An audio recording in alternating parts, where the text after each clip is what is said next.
ভাই আমি কি যে সাবধানে থাকি, বিশ্বাস করেন কি যে সাবধানে থাকি। এত পাওয়ার আল্লাহ তাদেরকে দিয়ে রেখেছে, বাপ আর মাকে, কিন্তু আমাদের জ্ঞান কম, তাই আমরা ওদের মূল্য বুঝি নাই। আমরা তাদেরকে গ্রামের ছোট্ট ভাঙ্গা করে রেখে আমরা বিবি নিয়ে শহরের বাড়িতে,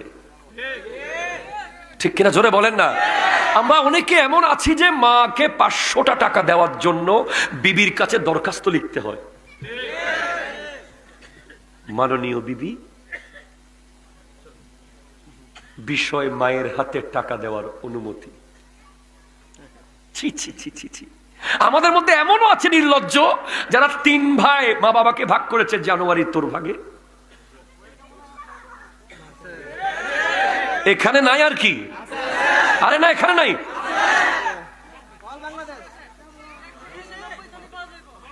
ফেব্রুয়ারি তোর ভাগে, মার্চ তোর ভাগে। ছি ছি ছি ছি ছি।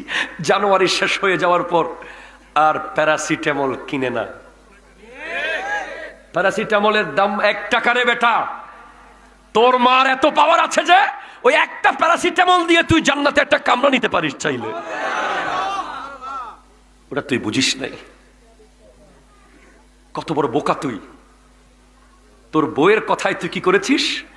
তুই বলেছিস যে আগামী মাস থেকে তো ভাইয়ের পালা, আমি কেন কিনবো, আমি কেন করব, আমি কেন ডাক্তার দেখাবো, আমি কেন সব সময়, আমাকে কেন? আরে ভাই, তোমার তো 7 জন্মের সৌভাগ্য যে তুমি বাবা মার খিদমত করার সুযোগ পেয়েছ। আমি মায়ের উদাহরণ দেওয়ার সময় বেশিরভাগ 5 স্টার হোটেল দিয়ে দেই। সবচেয়ে ভালো কাচ্চি, সবচেয়ে ভালো বুফে, সবচেয়ে ভালো লাঞ্চ, সবচেয়ে ভালো ডিনার, সবচেয়ে ভালো ব্রেকফাস্ট 5 স্টারে আছে। 5 স্টারে কেউ কোনোভাবেই খারাপ খাবার দিতে পারবে না, এটা তারা চুক্তিবদ্ধ এভাবে।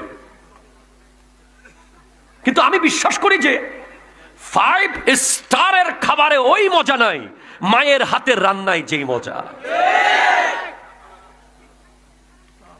যাদের মা নাই, এই লাইনে অনেকে হয়তো মা নাই, তাদেরকে জিজ্ঞেস করেন সেই অমৃত মায়ের হাতের ছোঁয়া।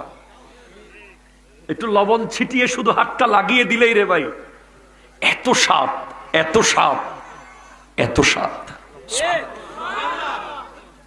যার নাই সে জানে, মা তো নাই। যখন মাদ্রাসায় যেতেন, স্কুলে যেতেন, কলেজে যেতেন, অফিসে যেতেন, মা যে পেছন পেছন তাড়াহুড়া করে চুলা থেকে ভাত